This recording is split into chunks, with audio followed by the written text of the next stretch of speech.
I wasn't supposed to find the photo.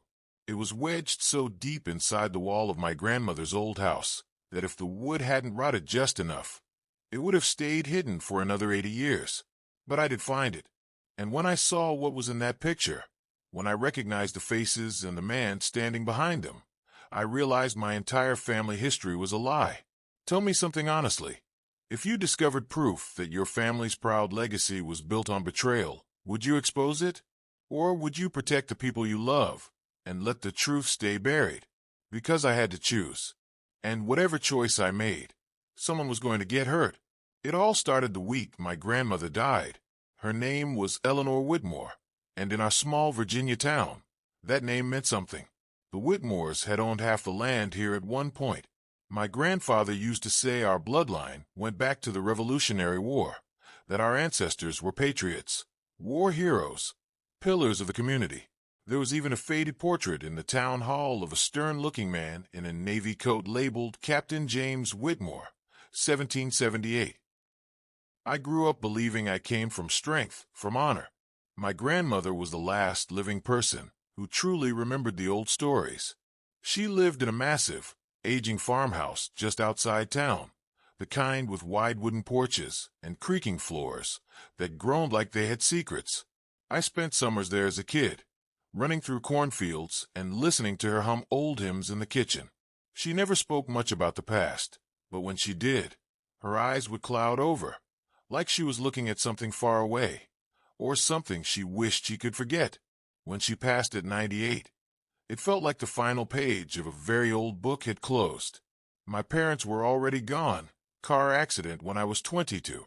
So it fell to me to handle the estate.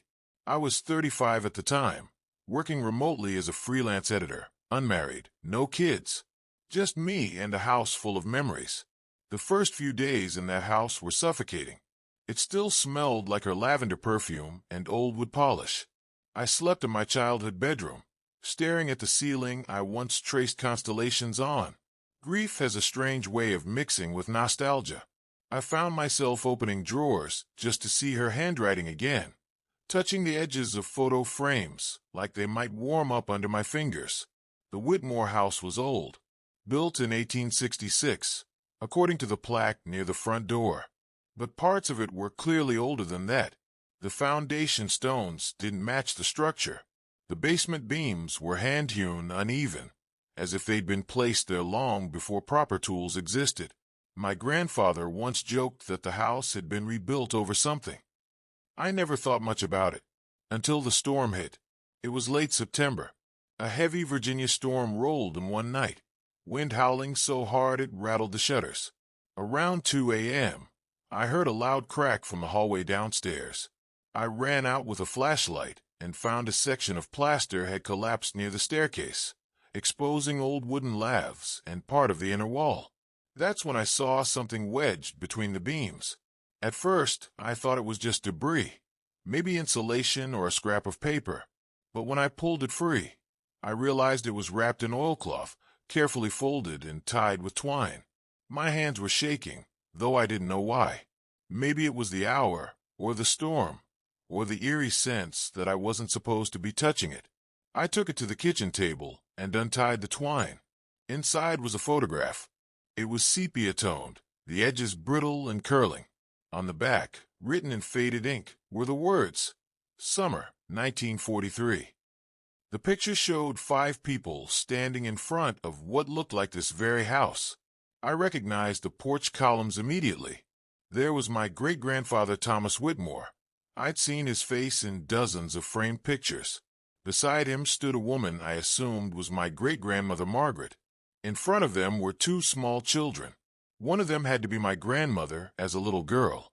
But there was someone else in the photo. A young black man stood slightly behind the family.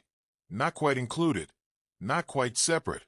His posture was stiff, his expression unreadable. And resting on his shoulder, casual, almost possessive, was my great-grandfather's hand. That alone would have been strange enough for 1943 Virginia.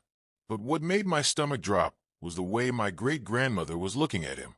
Not with disdain, not like a servant. Her body was angled toward him, her hand barely grazing his arm. And the little girl, My grandmother was holding his hand. On the back of the photo, beneath the date, was a second line I hadn't noticed at first. Our family at last. Our family. I stared at that line for what felt like hours, because there was one thing every Whitmore story had made clear growing up. Our family was pure. That word had been used more times than I can count. Pure lineage, pure heritage. I never questioned it as a child, but looking back, there was something uncomfortable about how often it was emphasized. And yet here was this photograph, in 1943, in Virginia, with a black man standing as part of the family. I felt like I was missing something, or maybe I was standing at the edge of something much bigger. The next morning, I took the photo to the town library. There was an old archives room downstairs where local records were kept. Birth certificates, census documents, land deeds. Mrs. Porter, the librarian, had known my grandmother for decades. When I showed her the picture, she adjusted her glasses and frowned. "Well, that's Thomas Whitmore," she said immediately. "And Margaret, of course. Sweet little Eleanor there." She trailed off when she saw the man in the back. "Do you know who he is?" I asked. She hesitated. Too long. "There were workers on the property back then," she said finally. "Tenant farmers. Helpers." "That doesn't look like a worker," I replied. "He's in the family photo." She pressed her lips together. "Some things are better left in the past, dear." That sentence sent a chill through me. Some things are better left in the past. I left the library with more questions than answers.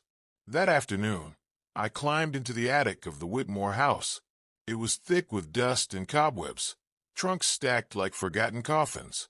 If there were more clues, they'd be up there. I found old letters tied with ribbon, war ration stamps, yellowed newspapers. And then I found a wooden chest with a rusted latch.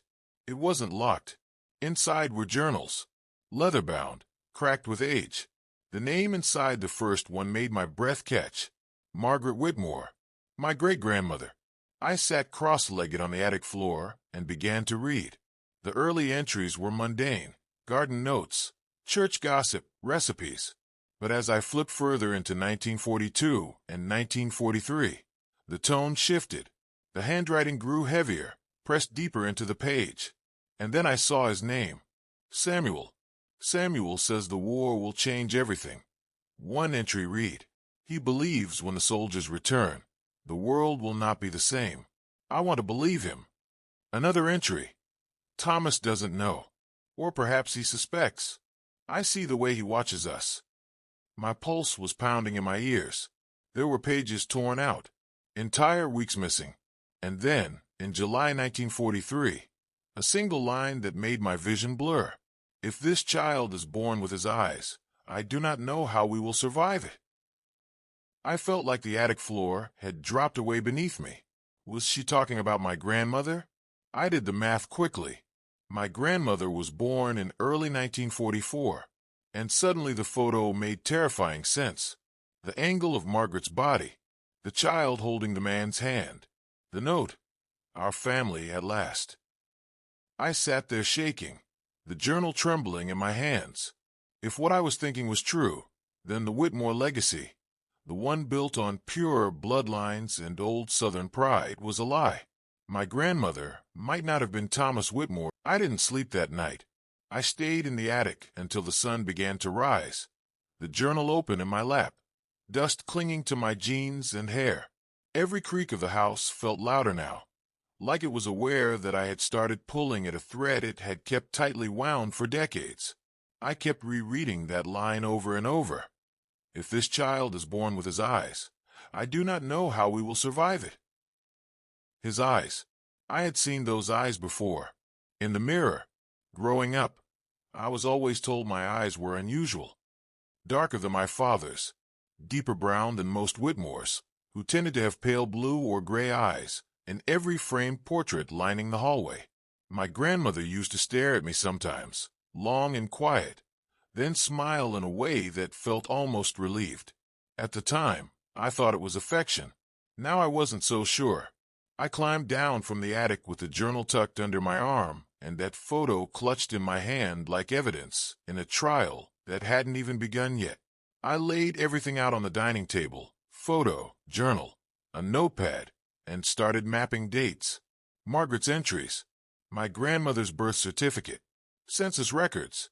The birth certificate listed Thomas Whitmore as the father. Of course it did.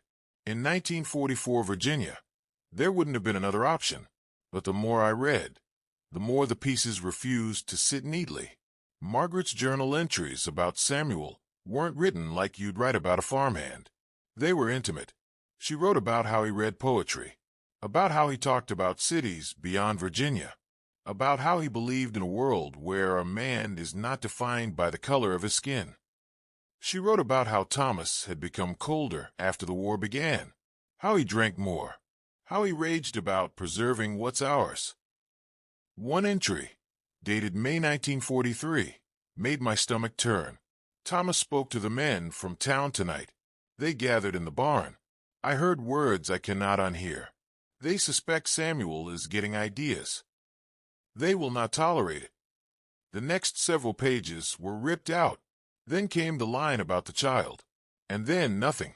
The journal ended abruptly in August 1943. Samuel's name never appeared again. I sat back in the chair and tried to steady my breathing. There were only two possibilities. Either Samuel left, or something happened to him. And judging by the fear bleeding through those pages, I doubted it had been voluntary. I needed proof, not guesses. So I went back to the library. This time, I didn't ask Mrs. Porter questions she could dodge. I requested access to old newspapers from 1943. She gave me a look, half concern, half warning, but she led me downstairs anyway. Hours passed while I scrolled through microfilm, the machine humming in the quiet room. War headlines dominated most of the pages. Casualty lists, rationing updates. And then I found it. A small article, barely 4 inches long, buried near the bottom of a page from August 18, 1943. Local farmhand missing. Authorities report that Samuel Carter, 22, employed at the Whitmore property, has been reported missing. Foul play is not suspected. Residents suggest the young man may have moved north in search of work. Moved north. I almost laughed at the absurdity of it. In 1943 Virginia, a black man didn't just vanish and get labeled as someone who moved north without reason, especially not after the men from town gathered in a barn. There was no follow-up article, no investigation, just silence. My hands were cold as I copied down the details. Samuel Carter, 22 years old. I had his name now. When I got back to the house, I searched through the old trunks again, this time with purpose. And in the very back of the attic, beneath a stack of moth-eaten quilts, I found another bundle wrapped in cloth, smaller than the photo, heavier. Inside was a necklace, a simple silver locket. I opened it. On one side was a tiny photograph of Margaret. On the other side, Samuel. My breath caught so sharply it hurt. This wasn't some one-sided infatuation written in a lonely woman's diary. This was mutual, intimate, real. And then I noticed something else tucked into the cloth. A folded piece of paper, brittle with age. It wasn't Margaret's handwriting. It was his. Margaret, if anything happens, you must protect her. Thomas will never accept what she is. Promise me you will not let them erase her truth. Even if I cannot stay, let her know one day who her father was. Her father. I dropped into the nearest chair, my entire body trembling. This wasn't speculation anymore. It was confirmation. Samuel Carter believed he was the father of Margaret's child. My grandmother, which meant my grandmother was half black, which meant my father was part black, which meant I was. And the Whitmore legacy, the one built on stories of purity and superiority, wasn't just wrong. It was hypocritical to its core. But that wasn't the worst part. The worst part was the fear woven through Samuel's letter. If anything happens, Thomas will never accept. That wasn't a man planning to run away. That was a man who knew he was in danger. I couldn't shake the image of that barn meeting Margaret mentioned. The men from town. Words she could not unhear. I drove out to the far edge of the property that evening. The old barn still stood, though it leaned heavily to one side now. The wood was gray and splintered, roof partially caved in. As a child, I wasn't allowed near it. My grandmother always said it was unsafe. Standing there as an adult, I felt something darker than structural instability. I stepped inside. The air smelled like damp earth and rot. Sunlight filtered through gaps in the boards, striping the floor in thin golden lines. I walked slowly, my boots crunching over debris. Near the back wall, the ground looked uneven. I don't know what compelled me. Maybe it was instinct. Maybe it was the way the dirt dipped slightly, like it had once been disturbed and poorly leveled again. I knelt down and pressed my hand to it. The soil was softer there. My heart pounded so hard I could hear it echoing in my skull. I didn't dig. Not yet. I wasn't ready for what I might find. Instead, I stood there, staring at that patch of earth, and something inside me shifted. This wasn't just about lineage anymore. It was about justice.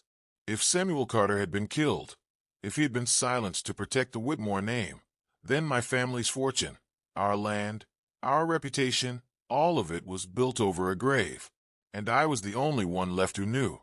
That night, I spread everything out on the table again. Photo, journal, letter, notes from the newspaper, and I asked myself the question I'd asked you at the beginning. If you uncovered something like this, would you expose it? Because exposing it wouldn't just rewrite history. It would destroy what little remained of my family standing. The Whitmore name was still respected here. There was a scholarship fund in town, a street named after my grandfather. If I came forward with this, people would dig. They'd uncover the racism, the violence, the lie. But if I stayed silent, then Samuel Carter would remain exactly what that newspaper called him. Missing. Erased. I realized something then. The photo hadn't been hidden by accident. Someone had deliberately tucked it inside the wall. Maybe Margaret. Maybe even my grandmother later on. Hidden, but not destroyed. Preserved. Like they wanted it found eventually. Like they were waiting for someone brave enough to finish the story. So here's where I need you to pause for a second. Because this is the moment everything could have gone differently. I could have packed the photo back into that oilcloth, sealed up the wall, and sold the house like nothing ever happened. No scandal, no headlines, no shaking the foundations of a town that still worshipped a version of my ancestors that never existed. Or I could do the unthinkable. Before I tell you what I chose, I stood in that barn the next morning with a shovel in my hands and a decision already made. I had spent the entire night staring at the ceiling, hearing Samuel's words echo in my head. Promise me you will not let them erase her truth. I kept thinking about my grandmother's face, the way she used to press her palm against my cheek and whisper, "You come from strength. Don't you ever forget that." Maybe she wasn't talking about the Whitmores. Maybe she was talking about him. So I called the county sheriff's office, before I even allowed myself to second-guess it. I told them I had reason to believe there might be human remains buried on my property, connected to a missing person from 1943. There was a long silence on the other end of the line. Then the deputy asked if this was some kind of joke. "It's not," I said, and my voice didn't shake. By noon, 2 patrol cars were parked outside the barn. The current sheriff, Daniel Reeves, was about my age. We'd gone to high school together. He looked confused, concerned, and more than a little wary. "You're telling me you think your great-grandfather killed someone?" he asked quietly as we stood near that uneven patch of dirt. "I'm telling you I found evidence that a man disappeared under suspicious circumstances, and I think he's here." He studied my face like he was searching for signs of hysteria. When he didn't find any, he nodded toward the deputies. They began to dig. The first hour felt endless. Just dirt, old nails, rotting wood fragments. Then the shovel hit something that didn't sound like soil. The deputy froze. He knelt down, brushing dirt away carefully. I couldn't breathe. A fragment of bone emerged from the earth. Everything after that moved in slow motion. The area was cordoned off. The coroner was called. Forensics arrived. They uncovered a full skeleton, buried roughly 3 feet down. No coffin, no marker. There was a rusted metal object near the ribcage, a belt buckle, and on it, faint but visible, with engraved initials SC. Samuel Carter. I felt like the air had been sucked out of my lungs, even though I'd suspected it, even though I'd prepared myself mentally. Seeing it confirmed was something else entirely. It wasn't just history anymore. It was real. It was a body in the ground. The sheriff pulled me aside. "This is going to get complicated," he said. He was right. Within 24 hours, the story exploded. Local news picked it up first, then regional outlets. Remains found on historic Whitmore property. Possible cold case from 1943. My last name was in every headline. People in town started whispering. Some offered sympathy. Others looked at me like I'd betrayed something sacred. And then came the DNA results. The remains were confirmed to be Samuel Carter. Cause of death: blunt force trauma to the skull. Homicide. There was no surviving direct family listed for him in the original records, but through archived census data and distant relatives traced through online genealogy databases, investigators found a living grandniece in Chicago. Her name was Lillian Carter. When she agreed to provide a DNA sample for confirmation, I volunteered to do the same. Not because the sheriff asked, because I needed to know. Waiting for those results was the longest 3 weeks of my life. In that time, the town fractured. Some people insisted Thomas Whitmore would never have done such a thing. They said it was impossible, that Samuel must have been killed by someone else and buried on the property without Thomas's knowledge. Others quietly admitted that the 1940s South wasn't exactly known for fairness. I received anonymous letters telling me to let the dead rest. One even accused me of fabricating everything for attention. But I also received messages from strangers thanking me, saying history deserved truth, even when it hurt. When the DNA results finally came in, Sheriff Reeves asked me to come down to the station. He didn't speak at first. He just handed me the paper. Probability of biological relation between remains and subject: 99.8%. Samuel Carter was my great-grandfather. I read the line 3 times before it sank in. I wasn't just connected to him through theory or suspicion. His blood ran through mine. And suddenly, my grandmother's long looks made sense. Her quiet pride, the way she'd kept the house instead of selling it, even when money was tight. She had known. Maybe not every detail. Maybe she never had proof of what happened in that barn. But she had known who her father was, and she had carried that secret her entire life. The sheriff cleared his throat. There's more. They had found old documents in the county courthouse basement, records that had been misfiled decades ago.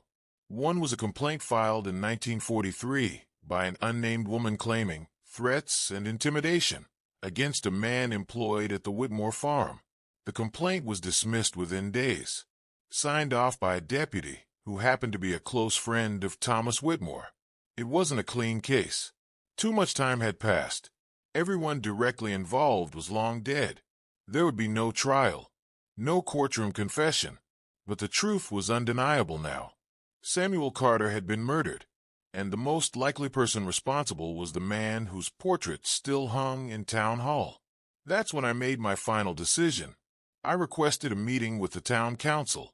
They were reluctant at first. The Whitmore name was still attached to scholarships, plaques, and even the annual summer fair. But I stood in front of them with a photo in one hand and the DNA report in the other, and I told them everything. I told them about Margaret's journal, about Samuel's letter, about the barn. I told them I was living proof that the story they'd been celebrating for generations was incomplete. The room was silent when I finished. An older councilman finally spoke. "What exactly are you asking for?" I swallowed hard. I want Samuel Carter acknowledged. Officially. I want his remains given a proper burial with his name on the headstone. And I want the Whitmore Scholarship renamed in his honor. You could have heard a pin drop. It took weeks of debate. There were angry town meetings, heated arguments. Some residents accused me of trying to erase history. But I kept thinking about that line written on the back of the photo. our family, at last. Eventually, the vote passed. Narrowly. Samuel Carter was reburied in the town cemetery with a full memorial service. I stood beside Lillian Carter, my distant cousin, and together we watched as the casket was lowered into the ground, this time with dignity. When the new plaque was unveiled, the Carter Whitmore Scholarship for Community Leadership, I felt something I hadn't expected. Not triumph, not vindication, peace. The portrait of Captain James Whitmore was removed from Town Hall and replaced with a display detailing the full, complicated history of the family, both the pride and the pain. It didn't erase what happened. It contextualized it. As for me, I sold the farmhouse 6 months later, not because I wanted to run from it, but because it had served its purpose. The secrets hidden in its walls had finally been freed. Before I left for the last time, I stood in the empty living room and held that original photo in my hands. I didn't hide it again. I framed it, and now it sits in my own home, not as a symbol of scandal, but as a reminder that truth has a way of surfacing, no matter how deep you bury it. I've learned something through all of this. Family legacy isn't about protecting a perfect image. It's about having the courage to face what's imperfect, to tell the full story. If I had stayed silent, the Whitmore name might have remained untarnished, but it would have remained dishonest, and Samuel Carter would have stayed missing. Instead, his name is spoken now.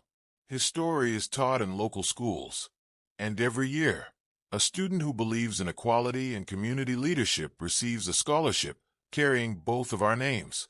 So was I wrong for exposing it? I don't think so, because sometimes honoring your family means correcting them. Sometimes love means refusing to let injustice be your inheritance.